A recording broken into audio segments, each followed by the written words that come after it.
যে 5 ওয়াক্ত নামাজ পড়বে বা শাশুড়ি শ্বশুরের সেবা যত্ন করবে।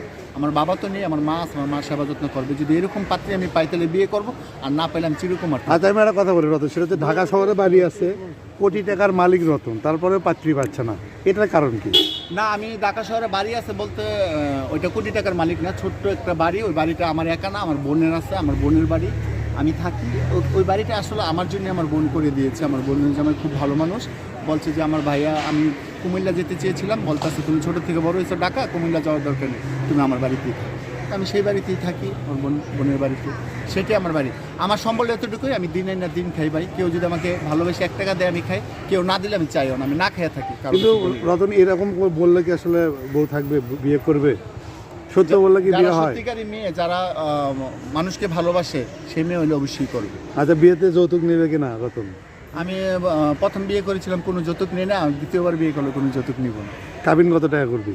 কাবিন মেয়েদের যা মনে চায় তাই করবে। কাবিনে তার ভাত খাবে না, এখন তো সর্বনিম্ন হচ্ছে 30 লাখ। তো হবে 30 লাখ, সমস্যা। 30 লাখ যদি বউ চলে যায়, কি দিবি? তোর হ্যাঁ? কিডনি বেচে তো 30 লাখ টাকা হবে না। কিডনি বেচা যদি, আমার কিডনি বেচা 30 লাখ না হয়, তাহলে ওই হিসাবে যে দেশ বিচার করবে, তাই না? মানে আমার যোগ্যতা নাই 2 টাকার, তাহলে আমি যখন 10 টাকা নিয়ে ছিল হইব, তাহলে ওই হিসাবে কাবিন হবে। আগের বউটা কেন চলে গেল, কি অপবাদ দিল? কোনো অপবাদ না, অপবাদ একটাই, আমি কেন এত রাত্রে বাসায় ফিরে। আর আমি যখন বিয়ে করেছিলাম, তখন শাবনূর ছিল বাংলাদেশের সুপারস্টার, আর আমি তখন সুপারস্টারের সাথে কাজ করি। তো আমি বেশিরভাগ সময় আমি শাবনূর আপুকে দিয়েছি বা ইন্ডাস্ট্রিকে দিয়েছি, যে কারণে আমার বউ গ্রামের মেয়ে মেনে নিতে পারে না। নাকি শাবনূরের জন্য চলে গেছে বউ? না না না, মিথ্যা বলবো। শাবনূর তো আমার বউকে দেখেছে, কথা বলেছে, আমার সাথে ফ্যামিলিগত সম্পর্ক ছিল।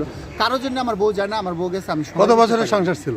আমার সংসার আমি 5.5 বছরের। বাচ্চা কাচ্চা হয়নি? একটা ছেলে হয়েছিল, মারা গেছে। আচ্ছা আচ্ছা। আর কোনো শাশুড়ি টাশুড়ি এগুলো না, জ্বালাতে না? না। সুন্দর।